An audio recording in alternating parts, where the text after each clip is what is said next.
welcome to Crescent Podcast. I'm your host, Lucy, and I run Crescent Digital Marketing. Since my last episode, I've actually had a refocus, so I'm now creating engaging, accessible content for neurodivergent entrepreneurs and small business owners in Kent, usually in the form of social media management, website design, and newsletter creation.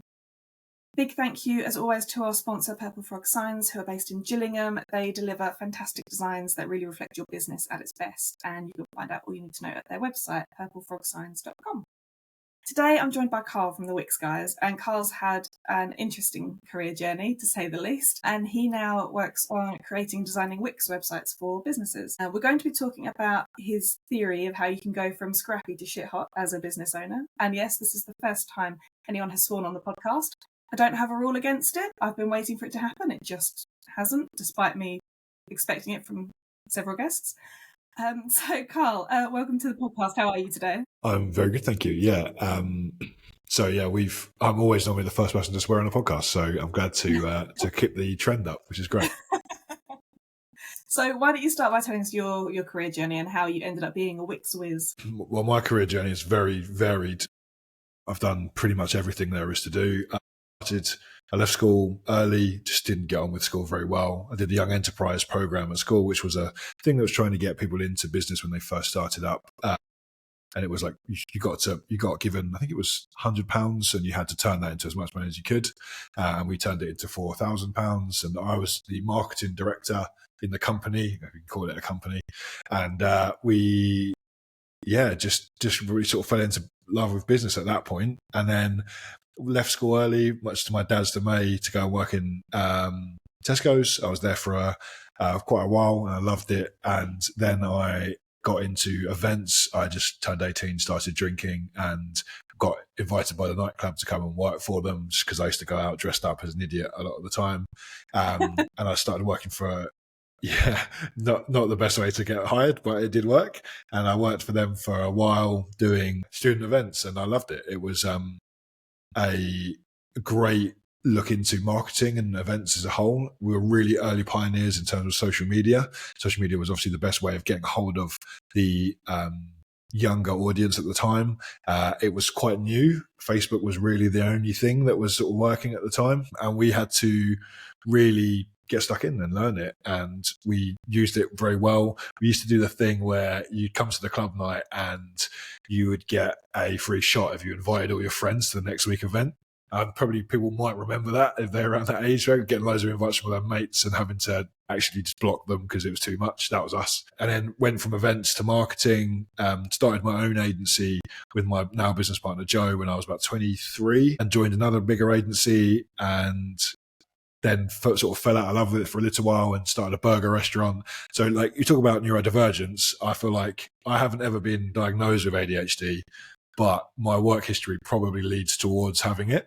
And when I went to uni later in life, and the woman who was there was an assessor, and she was like, yeah, I'm pretty sure you can just assume that you've got that, mate. I think if you come across many creatives in this industry who run businesses, you'll find that they're somewhere on the spectrum with ADHD or autism. It's quite a normal thing. I think I don't know why, but you fall into the creative spheres, which is funny because if I think of autism in my head, I don't necessarily think of it as a creative thing. I think of it more about numbers, but I do think that is obviously it's a spectrum. But ADHD, I think the ability to have creative ideas flowing in, you just need someone with you who's got that ability to rein you in, which is what I have with Joe, luckily. But yeah, I think although never diagnosed, it's probably there. It's interesting to just have, even having that awareness. If you don't feel you need the diagnosis, you don't need it. But yeah, being aware of it, I think you're right about even now there's still a very stereotypical thought about autism and neurodivergence, that it's all numbers or trains, or it's very like focused, when actually young girls who love their horses, for example, that could be their focus, which was not seen as an autistic thing. I'm pretty aware that it's harder to find it in somebody doesn't get shown as much in girls as well, isn't it? They find it strong. It's harder to come across. It's girls it often gets misdiagnosed. Yeah, girls mask better than boys, and they learn to do it at a young age. And I was late diagnosed only 18 months ago. But yeah, looking back, I can see things, and now I think that's made it easier to, like, my daughter's on the pathway to being diagnosed or to have the assessment. Likely that she's autistic as well, because I can see things that would have been missed before. But yeah, the awareness about it is brilliant, because the more we talk about it, the more people are aware, and yeah, it can't be a bad I would thing. say as well, which is an interesting thing, I learned that I might have had it from LinkedIn, but there was actually a guy called Mark Gainsford, it was really well known. He ran Red Spout, originally recruiters, and they turned into marketing because his marketing was so good. But he sort of talks about his late diagnosis of ADHD, and his content really resonated with me more than anything I'd ever seen before. Things like, even down to like looking at my school reports. If you look at my school reports, they all say the same thing, and they all say the same things what Mark's school report said, which made me think, oh, maybe this is the thing I've got. And actually, just as you said, I don't need a diagnosis necessarily or the label. I think that's a big thing, but actually just knowing what I have means that I can actually potentially fix it and work in situations that make it better. And we as a company have integrated that into how we work. So like, I'm hyper focus is my thing. So like, I'm super into something for a long time, and then I'll just suddenly switch and I'm not into it anymore. What Joe does now is he sort of picks the pieces up around me, and I just do the thing that I'm really into at that time and do it really, really well. And then he covers me around, which means that we're always working at full capacity, because I'm going at 100%, 110%, and he's picking up everything around me, which means that we're still running at 110% at all times, which is just a good way to be running a business. So quite as well. That's incredible to have found someone that you work so well with, that like you just get each other like that, because it's so important. And to have businesses now that recognize it and not make allowances, but just put things in place to make it easier as a neurodivergent person to work. Yeah, definitely. Yeah, everyone needs support, and everyone's good at certain things in general in life. I'm awful at washing up. I always joke about it, but I hate it. And I never liked it. Is that just an excuse? No, I would say it's not, but my missus might not agree. But I cook all the time, because I can't. Well, I'm never going to wash up, so I'll cook. She washes up. It's a fair trade. We both have to do something that is a part of the daily thing we have to do in the house. But it's just the same thing, right? Like, it's just, you have to do that in marriage. You have to do the same thing in business. That you need the opportunity to fill each other's gaps, and that's how it works, and that's how good marriages work, and that's how good businesses are. Very similar. I feel like I probably see my business partner more than I see my wife. It's you got to make sure it makes sense. Yeah. So how did you end up running the Wix Guys, or starting the Wix Guys, I should say? So we've run marketing agencies for a long time. I built a website for my dad's business when I was probably like 21 in Wix, and originally, and I put together and I enjoyed it. And his friend then was like, "Oh, can you do one for us?" And then that sort of snowballed. And then I was like really quelled when I went networking. So I went to network, and people were like, "Oh, Wix isn't good. Don't use Wix. You got to use WordPress. Doesn't work. Blah blah blah."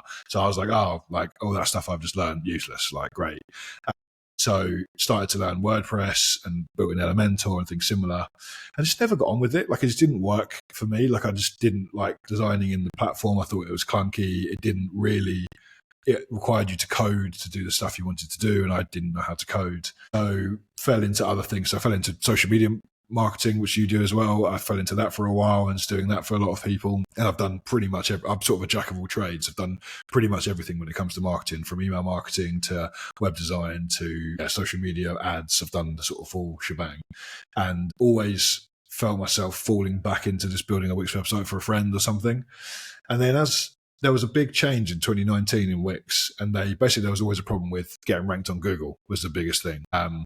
And they couldn't fix the problem because the reason was about page speeds, was predominantly the issue. So it was hard when you got slow page loading speeds. It means that you rank worse on Google. And the reason why it took so long to load the websites is because it had lots of extra clunky code in the background, which meant that you could do drag and drop, which made it easy to design on, but in return sort of diminished its load speeds. So they made a change, and basically the change was they talked to Google and paid them a load of money to solve the problem, and they worked with them together and fixed the problem. I'm always adamant of this. It's probably still not as good as what WordPress is. There's definitely still a divide, but the divide is much smaller now than it used to be. So what you get actually is a very affordable, easy to make yourself website that can get you to a certain level. So it'll get you, most businesses, a Wix website will last them for the entirety of their life and their existence. Some businesses will need to expand or maybe move into Shopify or WordPress because they're growing and there's things that need to happen more efficiently or they need more customization. But Wix is a really great stepping stone platform and or a final platform depending on where you are in your journey. If you're a family-run business that's, a butcher's that's only going to ever be a family-run butcher's that is in one single area, a Wix website will do you forever. If you're a butcher that is looking to go national and have loads of them across the country with an ordering portal it's going to change. You're going to need to go to something different. But having an affordable option for people, the reason why I love what we do is we are the affordable option.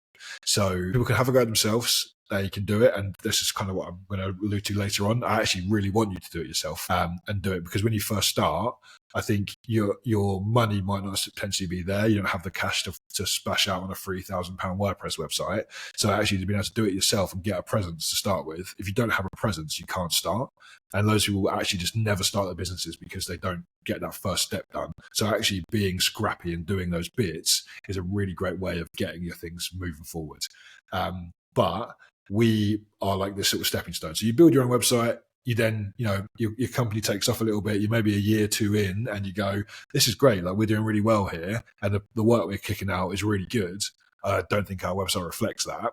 That's where we come in and we have those changes. And we always say about, one of the things that happens quite often in your journey as a web developer, you will find that you build a website for £100 when you first start because you're like, oh God, I just need some money. And it's better than getting paid the £15 an hour I was getting paid at Tesco or whatever. So you start doing that.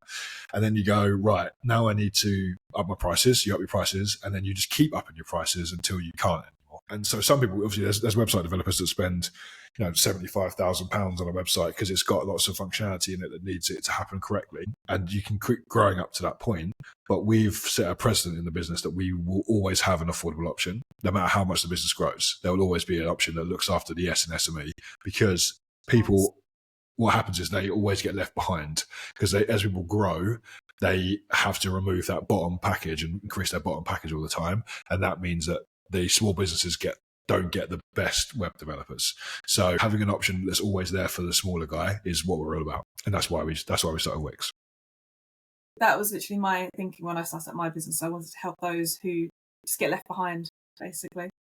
Why do you think it is that Wix had such negative attitudes towards it? Was it, do you think, with the low ranking on Google? Yeah, SEO was the thing that was killing it. So, sometimes I feel like the world is just great at shitting on stuff. Like they love it. Like people just like being negative. And I think it's actually it's an easy, but it's almost too easy to do it as well. Like people will just go, oh yeah, don't want Wix because it's just an easy way of selling them a more expensive WordPress website when actually they don't potentially need it. And I'm a big advocate of if I think someone is not right for us, I'll tell them and I'll pass them somewhere different. And I think sometimes people's greed and sales actually overweigh what the person actually requires. And that for me is one of the biggest sticklers for like annoying salespeople that just do the right thing for the company, but the wrong thing for the person. And that's why we have hundreds of people in my time have come to me who have been burnt by web. Like we always talk about cowboys and builders. We have so many cowboys in our industry that it's not talked about. And I think, that is the easy. I think it was just lots of people talking negatively at once about it. And obviously it did have a negative impact in terms of SEO. It wasn't definitely a problem, but it still had its place at the time. Like it still wasn't like, oh my God, that's the worst thing ever. But if you looked at the internet at that time, you would have thought it. And now it's got Wix Studio as well, which is like a slightly more advanced version. Yes. They've really counteracted it and really fought for a stronger platform, which can compete with the big boys. Yeah. I really like using Wix. I find it's very intuitive and I find it quite easy to get to grips with, so I quite enjoy it. So why don't you tell us about your scrappy to shit hot theory, idea, philosophy, whatever you want to call it. So my big thing about starting a business is the amount of people that have ideas for business that I talk to that never do anything with them. Like they just go, oh yeah, I had this really great idea. Or like I talk to like my like grandparents or someone slightly older, and they'll be like, "Oh, I had this idea when I was younger. And I always wish I did it." And I'm like, "Why didn't you just do it? Like, that was the time." Like, I always say, I talk to quite a lot of young entrepreneurs doing stuff for the Kent Foundation, and there's lots of guys that are like 18 to 23, haven't got kids yet, and I'm like, do it now. I'm like, now is your time. You're not tired. You think you might be tired, but you're not tired. Like, do it now while you've got energy, you've got security, like you're living with your parents. Like that's your time. You've got no commitment, no thing to worry about. Give it a go. Like, try it. When you start, you don't have to start with you don't have to put like 10 grand in to make obviously some businesses you do, but with most businesses, you don't have to. And there is a scrappy option to get you to the same point. And so if you don't have mum and daddy's money that's given to you to go forward and do it, and you need to do it on your own, you can, and that requires you to be a bit scrappy, pull together a Wix website, chuck some stuff out on your social media, go to some free networking events. All this stuff doesn't cost any money, but it does cost time. And that's why it's important to do it when you have time. So go out and do those things early, and you'll find that you'll get a reward on those things. And if the biggest reward you'll get is whether or not it's actually a good idea. And I think it's such an important thing. Like, you can go out and you could be like, people go, "What is this guy? What's he trying to sell?" And you go, "Actually, I've missed the ball here. Like, that wasn't the thing I wanted to be selling." And then you can refine and you can make better decisions. But if you spend 10 grand putting it into a website and then they go, "This wasn't the thing you wanted," that's a problem. So now you've got to redesign and do all your stuff again. So actually just going out and getting proof of concept, which is what most of this is, with a scrappy functionality that just comes together and works, that's going to work so much better than those and stuff. And that's a very shortened version of what my thing is that you need to be scrappy. Use the free tools that are available. There's lots of them. Google My Business is one I always talk about. People don't utilize it. It's a free tool that gives you great local search rankings, alongside a Wix website, which costs you £12.60 a month, and your social media. Therefore, you have not spent you've spent £12.60 a month. That's it. And you've got a genuinely decent starting point. It might not be perfect, but it's there and it's going. And that's what I'm a big advocate of doing. And then once you get to a point where because what happens is you'll start to make money, and you'll start to increase your business. And at that point, then you can go, right, now I can make an investment into my website, or now I can hire a social media manager. And actually what you find is that as you're growing through this process, you can have steps. There's levels to marketing. You don't need to be on that third level when you first start. You can start at level 1, at ground zero, and you can go from there. And you'll talk to a lot of business coaches and a lot of business owners, and they'll say, "No, do it right first, do it properly." And yeah, there is definitely some merit to it. It's important. And like, if you want to hit the ground running, it works. But the other thing I always hear as well is people say to you, like, quit your job and just go for it full time. Just quit your job, because then you've got, you're all in, and that kind of works. Maybe if you're 18, you've got a bit of security, that works. If you're a dad and you've got, family that rely on you, that's not a good idea. That really isn't. Like, okay, you might have the best idea, and obviously it will give you a bit of fire in your belly to make that work.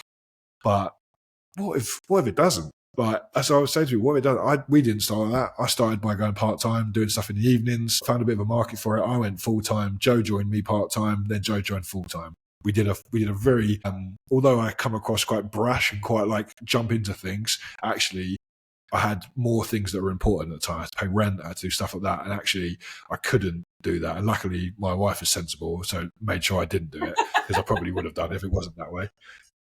But I often fear for people that just jump and go for it, because nobody gets it right first time. No one. Even if you've got years of experience in running a business, people do it all the time. They open the second business and it doesn't work as well as the first one. There's so many factors that you can't take into consideration. So just dipping your toe and doing it that way, you'll make the mistakes with low budgets, low effort, and you can move forward from there. With the Wix Guys, you've just moved offices into your new office in Maidstone High Street, is that right? Yeah, so we're in Maidstone High Street now. We've also hired 2 members of staff last month, 2 full-time members of staff last month, which is terrifying as a business owner. But also, I was actually talking to my business partner the other day and was explaining how exciting it is that stuff just happens.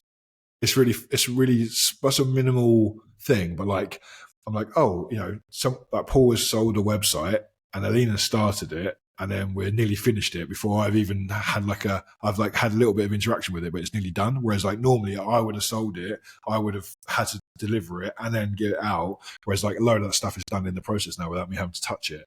And same with like social media. Like I'll be like, oh, there's a social media post that's gone out, and I didn't know anything about it. It just happened. Like, and it's great. And that's one of the things hiring member staff that I was a bit like, I don't know, I just didn't, obviously that is obvious, but you don't really think about it when you've gone from being in the trenches for a long time to actually being able to, like, this is the first week in a long time where I've got here at 8:30 in the morning and not been here at 6:30. Like I actually have a bit of time to do just family stuff, like not even just business stuff, just like stuff, because we've got a team that I can trust in to support us and get it through, which is massive. And we've got like a really like eclectic bunch of people. So we've got an aspiring actress, we've got a 60-year-old, an OAP, and we've also got a Ukrainian refugee. I'm like, that's a pretty good collection of people that we've got here with really different life experiences, which means that actually we've got a great team to deal with pretty much anyone that comes through now, which is really cool.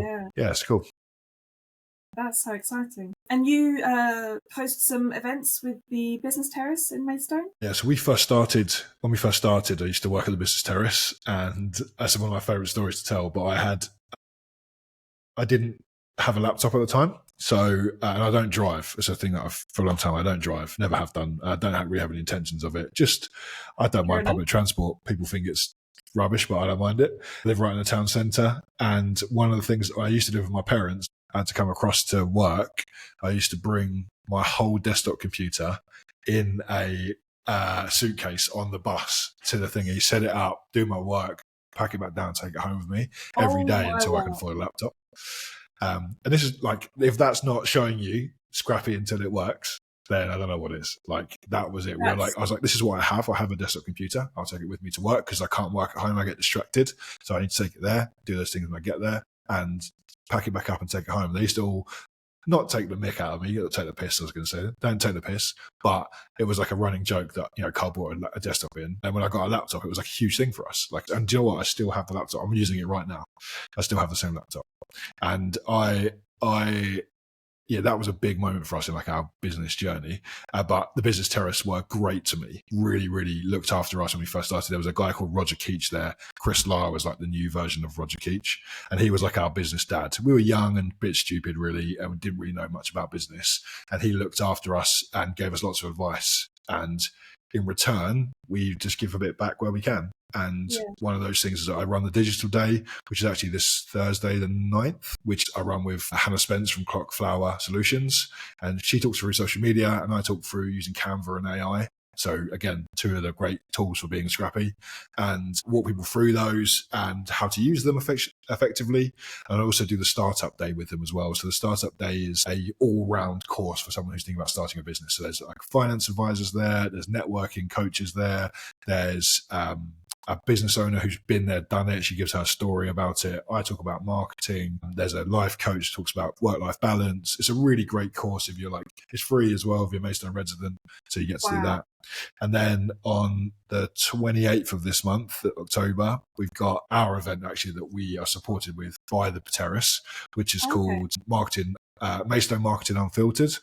And the whole idea is I'm a big champion of Maidstone. I love my hometown, and I am a big believer that we have a lot of talent in the town. So all of the speakers that come to the event, it's a panel. It's a question and answer panel. You can answer questions by firing it through your phone up into the screen. It's anonymous, so you don't have to ask any silly questions if you think they're silly.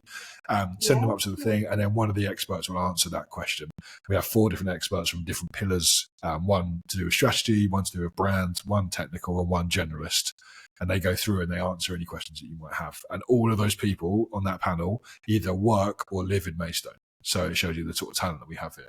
And they work with, some of these guys work with companies like Eurotunnel or Magnum, some of the biggest companies in the world. So you get some great insight out of it. So if you have either startup business or even a more advanced business and you need some help with someone who really knows what they're talking about, that's a great event for it.